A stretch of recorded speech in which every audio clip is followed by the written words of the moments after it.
सिंध में मकानी चूंडूं 15 जनवरी ते ई थींदियूं। इलेक्शन कमीशन कराची, हैदराबाद ऐं दादू जे ॿिनि तालुकनि में मकानी चूंडूं मुलतवी कराइण वारी सिंध सरकार जी दरख़्वास्त रद्द करे छॾी।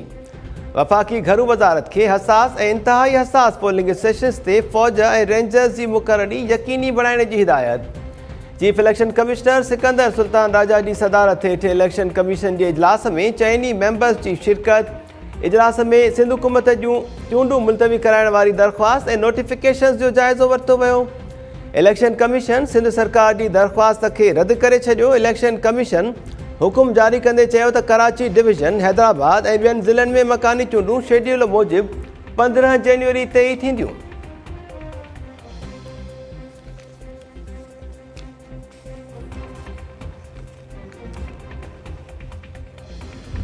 हुकूमत सिंध पहले से एक लेटर लिख चुकी है इलेक्शन कमीशन ऑफ पाकिस्तान के डिस्ट्रिक्ट दादू में मेहर, खैरपुर, नासन शाह, जोही इलाकों में अभी भी पानी मौजूद है। तो उसके लिए सिंध हुकूमत लिख चुकी है कि डिस्ट्रिक्ट दादू में इलेक्शन जो है वो मुलतवी किए जाए, क्योंकि ये पॉसिबल नहीं है कि आप पानी में लोग जाके वो इलेक्शन के लिए प्रोसेस में हिस्सा लें। कि जो 15 तारीख को इलेक्शन होंगे उसमें Tando Allahyar district, Badin district, Sujawal district, Thatta district, Tando Mohammad Khan district, Matiari district और जामशोर डिस्ट्रिक्ट, उसमें सिंध हुकूमत जो है मुकम्मल तौर पर तैयार है और वहाँ के लोग जो है वो अपनी इलेक्शन की जो है मुकम्मल तौर पर तैयारी करें। एमक्यूएम के मुतालबात पर कराची पूरी डिवीजन और हैदराबाद का एक डिस्ट्रिक्ट जो है वो जो हम पहले नोटिफिकेशन जिसमें तयन किया गया था वो विड्रॉ कर दिया गया।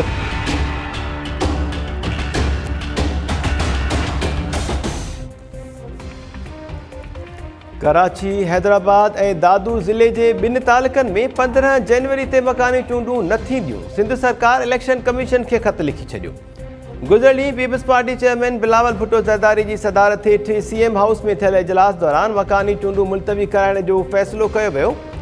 सूबाई वज़ीर शर्जील मेमून वज़ाहत कंदे चयो आहे त दादू ज़िले जे जोही ऐं दादू तालुकनि में मकानी चूंडूं थींदियूं। केन शाह ऐं मेहर तालुकनि जे मुख़्तलिफ़ इलाइक़नि में बोर्ड जो पाणी हुअण सबबि इलेक्शन नथी कराए सघिजे।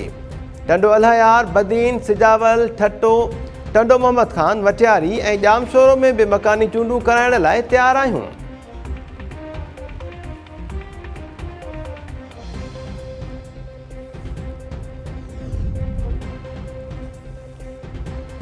सिंध सरकार पारां मकानी चूंडूं मुलतवी कराइण वारे ऐलान ख़िलाफ़ तहरीक इंसाफ़ जो सख़्त रद्दअमल। अॼु शाम सिंध असेंबली आॾो धरणो हणण जो ऐलान। अली ज़ैदी, इमरान इस्माइल ऐं ॿियनि कराची में प्रेस कॉन्फ्रेंस कंदे चयो त कराचीअ खे ॿीहर जरगमाल थियण न ॾींदासीं। शहरनि आवाज़ न उथारियो त शहर में हिकु भेरो ॿीहर ॿोरियूं बंदि लाश मिलंदा।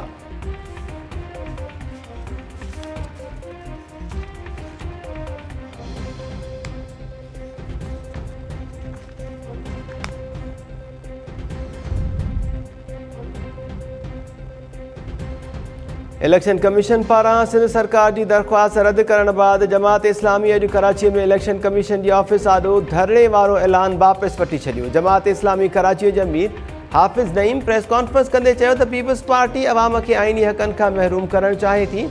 एमक्यूएम वारनि खे बोरीबंद लाशनि जो कारोबार करणो आहे। पीपल्स पार्टी लाॻीतो अवाम सां दोखो करे रही आहे। कंहिंखे बि कराचीअ जे अवाम जे हक़नि ते धाड़ो हणणु न ॾिबो।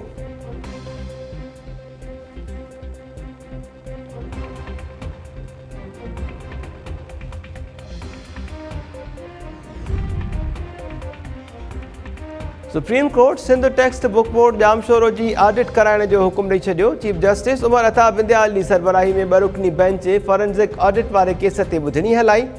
ॿुधणीअ दौरान जस्टिस आयशा मलिक चयो त सिंध हाई कोर्ट जो हुकुम आहे त इदारे जी ऑडिट कराई वञे। अञा ताईं ऑडिट छो न कराई वई आहे? सिंध टेक्स्ट बुक बोर्ड जे वकील अदालत खे ॿुधायो त असांखे ऑडिट कराइण ते को एतिराज़ नाहे।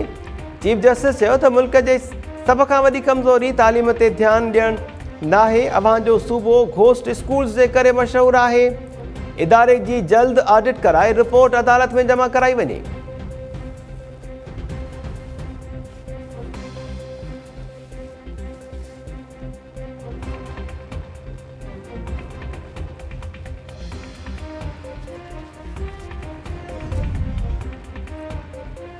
ऐं कराची में अॼु खां पीपल्स इलेक्ट्रिक बस सर्विस शुरू थी वेंदी। सूबाई वज़ीर शर्जील मेमून चयो आहे त पाकिस्तान जी पहिरीं इलेक्ट्रिक बस सर्विस जूं गाॾियूं टैंक चौक जिन्ना एवेन्यू मलीर छावनी खां टावर ताईं कराची जे अवाम खे सफ़र जी सहूलियत फ़राहम कंदियूं।